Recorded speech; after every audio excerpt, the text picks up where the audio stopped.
144 ವರ್ಷಗಳ ಬಳಿಕ ಐತಿಹಾಸಿಕ ಕ್ಷಣಕ್ಕೆ ಪ್ರಯಾಗ್ರಾಜ್ ಸಾಕ್ಷಿಯಾಗಿದೆ.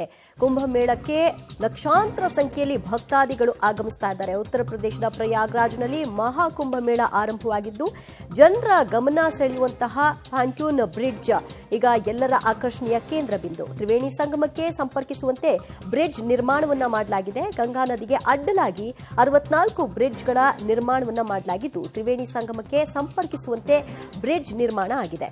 18 ಕೋಟಿ ವೆಚ್ಚದಲ್ಲಿ 3 ತಿಂಗಳ ಅವಧಿಯಲ್ಲಿ ಈ ಒಂದು ಬ್ರಿಡ್ಜ್ ಅನ್ನ ನಿರ್ಮಾಣ ಮಾಡಿದ್ದಾರೆ. ಎಲ್ಲರ ಅಟ್ರಾಕ್ಷನ್ ಆಗಿರೋದು ಈ ಬ್ರಿಡ್ಜ್. ಈಗ ಜನರ ಗಮನ ಸೆಳೀತಾ ಇದೆ. ಲಕ್ಷಾಂತರ ಮಂದಿ ಜನರು ಬ್ರಿಡ್ಜ್ ಹತ್ತ ಬಂದು ಹೋಗ್ತಿದ್ದಾರೆ. ಪ್ರಯಾಗ್ರಾಜ್ನಲ್ಲಿ ಮಹಾ ಕುಂಭಮೇಳ ನಡೀತಾ ಇದೆ. 144 ವರ್ಷಗಳ ಬಳಿಕ ನಡೀತಿರುವಂತಹ ಮಹಾ ಕುಂಭಮೇಳ ಇವತ್ತಿನಿಂದ ಅದ್ದೂರಿಯಾಗಿ ಚಾಲನೆಗೊಂಡಿರುವಂಥದ್ದು. ನಾಳೆ ಪ್ರಮುಖವಾದಂತಹ ಘಟ್ಟ ಮಕರ ಸಂಕ್ರಾಂತಿ ದಿನದಂದು ಅಘೋರಿಗಳು, ಸಾಧು ಸಂತರು, ನಾಗಸಾಧುಗಳು ವಿಶೇಷವಾದಂತಹ ಶಾಹಿ ಸ್ನಾನವನ್ನು ಮಾಡ್ತಾರೆ. ಕುಂಭಮೇಳಕ್ಕೆ ಕೋಟ್ಯಾಂತರ ಜನ ಬರ್ತಾ ಇರುವಂತಹ ಹಿನ್ನೆಲೆಯಲ್ಲಿ ಸಾಕಷ್ಟು ವ್ಯವಸ್ಥೆಗಳನ್ನು ಕೂಡ ಇಲ್ಲಿ ಮಾಡಿಕೊಳ್ಳಲಾಗ್ತಾ ಇರುವಂಥದ್ದು. ನಾನೀಗ ವಿಶೇಷವಾದಂತಹ ಒಂದು ಬ್ರಿಡ್ಜನ್ನು ಕೂಡ ನಿಮಗೆ ತೋರಿಸ್ತೀನಿ. ಗಂಗಾ ನದಿಗೆ ಅಡ್ಡಲಾಗಿ ಈ ಬ್ರಿಡ್ಜ್ಗಳನ್ನು ನಿರ್ಮಾಣ ಮಾಡಿರುವಂಥದ್ದು. ಬರುವಂತಹ ಪ್ರವಾಸಿಗರು, ಭಕ್ತರು ಎಲ್ಲರಿಗೂ ಕೂಡ ಅನುಕೂಲ ಆಗಲಿಕ್ಕೆ, ಓಡಾಡಲಿಕ್ಕೆ ಈ ಒಂದು ವ್ಯವಸ್ಥೆಯನ್ನು ಮಾಡಲಾಗಿರುವಂಥದ್ದು.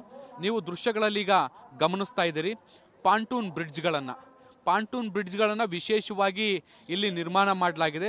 ಸುಮಾರು 64 ಈ ಒಂದು ಬ್ರಿಡ್ಜ್ಗಳನ್ನು ನಿರ್ಮಾಣ ಮಾಡಿರುವಂಥದ್ದನ್ನು ಕೂಡ ನಾವಿಲ್ಲಿ ಗಮನಿಸ್ತಾ ಇದ್ದೀವಿ. ವಿಶೇಷವಾದಂತಹ ಪಾಂಟೂನ್ ಬ್ರಿಡ್ಜ್ಗಳನ್ನು ಇಲ್ಲಿ ನಿರ್ಮಾಣ ಮಾಡಲಾಗಿರುವಂಥದ್ದು. ಇದನ್ನು ಜಿಯೋ ಬ್ಲಾಕ್ ಅಂತಲೂ ಕೂಡ ಕರೀತಾರೆ. ನೀವು ನೋಡ್ತಿರುವಂತಹ ಕಪ್ಪು ಆಕಾರದ ಬಲೂನ್ಗಳ ರೀತಿಯಲ್ಲಿ ಏನು ದೊಡ್ಡ ದೊಡ್ಡ ಕಾಣಿಸ್ತಾ ಇದ್ದಾವೆ, ಇವುಗಳನ್ನು ಪಾಂಟೂನ್ ಅಂತ ಕರೀತಾರೆ.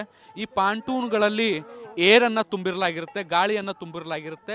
ಇವುಗಳನ್ನು ನದಿಗೆ ಅಡ್ಡಲಾಗಿ ಒಂದೊಂದಾಗಿ ಜೋಡಿಸಿ ಒಂದಕ್ಕೊಂದು ಇಂಟರ್ ಕನೆಕ್ಟನ್ನು ಮಾಡುವಂಥ ಕೆಲಸವನ್ನು ಮಾಡಲಾಗಿದೆ. ಇಡೀ ಪ್ರಯಾಗ್ರಾಜ್ನ ಗಂಗಾ ನದಿಯ ತೀರ ಏನಿದೆ, ಇಲ್ಲಿ 64 ಬ್ರಿಡ್ಜ್ಗಳನ್ನು 18 ಕೋಟಿ ರೂಪಾಯಿ ವೆಚ್ಚದಲ್ಲಿ ಸುಮಾರು 3 ತಿಂಗಳ ಅವಧಿಯಲ್ಲಿ ನಿರ್ಮಾಣ ಮಾಡಿರುವಂಥದ್ದು. ಮಹಾಕುಂಭ ಮೇಳಕ್ಕೆ 40 ಕೋಟಿಗಿಂತಲೂ ಹೆಚ್ಚು ಜನರು ಭಾಗವಹಿಸಬಹುದು ಅನ್ನುವಂತಹ ನಿಟ್ಟಿನಲ್ಲಿ ಈ ಒಂದು ಕಾರ್ಯಕ್ರಮಕ್ಕೆ ಬರ್ಬೋದು ಅನ್ನುವಂತಹ ಕಾರಣಕ್ಕೆ ಈ ರೀತಿಯಾದಂಥ ವ್ಯವಸ್ಥೆಯನ್ನು ಮಾಡಲಾಗಿರುವಂಥದ್ದು. ಪ್ರಯಾಗ್ರಾಜ್ನ ಆರಂಭಿಕ ಹಂತದಿಂದ ಹಿಡಿದು ತ್ರಿವೇಣಿ ಸಂಗಮಕ್ಕೆ ಬರುವಂತಹ ಮಾರ್ಗ ಮಧ್ಯೆ ಮತ್ತು ಬೇರೆ ಬೇರೆ ಸೆಕ್ಟರ್ಗಳನ್ನು ಮಾಡಿಕೊಳ್ಳಲಾಗಿರುವಂಥದ್ದು. ಆ ಸೆಕ್ಟರ್ಗಳಿಗೆ ಫಾರ್ ಎಕ್ಸಾಂಪಲ್ ನಾಗಸಾಧುಗಳಿರುವಂಥದ್ದು, ಅಘೋರಿಗಳಿರುವಂಥದ್ದು, ಇದ್ರ ಜೊತೆಗೆ ಬೇರೆ ಬೇರೆ ಕಾರ್ಯಕ್ರಮಗಳನ್ನ ಏನು ಆಯೋಜನೆ ಮಾಡಲಾಗಿದೆ. ಈಗ ಏನು ಅಖಾಡಗಳನ್ನು ನಿರ್ಮಿಸಲಾಗಿರುವಂಥದ್ದು, ಆ ಅಖಾಡಗಳಿಗೆ ಸಂಪರ್ಕ ಕಲ್ಪಿಸುವಂತೆ ಒಂದಕ್ಕೊಂದು ಸೇತುವೆಗಳನ್ನು ಇಲ್ಲಿ ನಿರ್ಮಾಣ ಮಾಡಲಾಗಿರುವಂಥದ್ದು. ಇವುಗಳನ್ನು ಪಾಂಟೂನ್ ಸೇತುವೆ ಅಂತಲೂ ಕೂಡ ಈಗ ಕರೀಲಾಗ್ತಾ ಇದೆ. ನೀವು ದೃಶ್ಯಗಳಲ್ಲಿ ನೋಡ್ಬೋದು, ತ್ರಿವೇಣಿ ಸಂಗಮದಿಂದ ಸೆಕ್ಟರ್ 5 ಕಡೆಗೆ ಹೋಗುವಂತಹ ಬ್ರಿಡ್ಜ್ ಅನ್ನ ಇಲ್ಲಿ ನೀವು ಗಮನಿಸ್ತಾ ಇದ್ದೀರಿ. ಯಾವ ರೀತಿಯಾಗಿದೆ, ಜನರು ಅದರ ಮೇಲೆ ಯಾವ ರೀತಿಯಾಗಿ ನಡೆದುಕೊಂಡು ಹೋಗ್ತಿದ್ದಾರೆ ಅನ್ನುವಂಥದ್ದನ್ನ. ಮುಖ್ಯವಾಗಿ ಇದು ಗಾಳಿಯಲ್ಲಿ ಒಂದು ತೇಲುವಂತಹ ವಸ್ತು ಆಗಿರುವಂಥದ್ದು. ಇದು ತೇಲದಂತೆ ಅದನ್ನು ನಿರ್ಬಂಧಿಸುವಂಥ ಕೆಲಸವನ್ನು ಕೂಡ ಮಾಡಲಾಗಿದೆ. ಅಲುಗಾಡದ ರೀತಿಯಲ್ಲಿ ವ್ಯವಸ್ಥೆಯನ್ನು ಕೂಡ ಮಾಡಲಾಗಿರುವಂಥದ್ದು. ಸ್ಥಿರವಾಗಿ ನಿಲ್ಲಿಸುವಂತಹ ಕೆಲಸವನ್ನು ಕೂಡ ಇಲ್ಲಿ ಮಾಡಿಕೊಳ್ಳಲಾಗಿದೆ. ಇದ್ರ ಮೇಲೆ ಜನರು ಯಾವುದೇ ಆತಂಕ ಇಲ್ಲದೆ ಓಡಾಟ ಮಾಡಲಿಕ್ಕೆ ಅನುಕೂಲ ಆಗುತ್ತೆ. ಈ ಒಂದು ಬ್ರಿಡ್ಜ್ಗಳು ಇಲ್ಲದೆ ಇದ್ದಂಥ ಸಂದರ್ಭದಲ್ಲಿ ಬೇರೆ ಬೇರೆ ಪ್ರದೇಶಗಳಿಗೆ ತೆರಳಲಿಕ್ಕೆ ಈ ಒಂದು ಮಹಾಕುಂಭದ ಸಂದರ್ಭದಲ್ಲಿ ಅಡಚಣೆ ಆಗುವಂಥ ಸಾಧ್ಯತೆಗಳಿತ್ತು.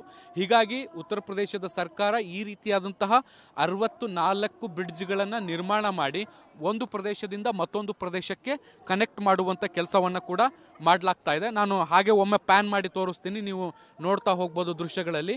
ಈಗೇನು ನೋಡ್ತಿದ್ದೀರಿ ನೀವು, ತ್ರಿವೇಣಿ ಸಂಗಮದಿಂದ ಜನರು ಪುಣ್ಯ ಸ್ನಾನವನ್ನು ಮಾಡಿ, ಬೆಳಗ್ಗೆಯೇ ಬಂದು ಪುಣ್ಯ ಸ್ನಾನವನ್ನು ಮಾಡಿ ಇಲ್ಲಿಂದ ಬೇರೆ ಬೇರೆ ಪ್ರದೇಶಗಳಿಗೆ ನಿರ್ಗಮಿಸ್ತಾ ಇರುವಂಥದ್ದನ್ನು ಗಮನಿಸ್ತಾ ಇದ್ದೀರಿ. ಈ ಭಾಗದಲ್ಲಿ ಮುಂದೆ ಹೋದರೆ ನಿಮಗೆ ತ್ರಿವೇಣಿ ಸಂಗಮ ನೋಡಲಿಕ್ಕೆ ಸಿಗುತ್ತೆ. ಅಲ್ಲಿಂದ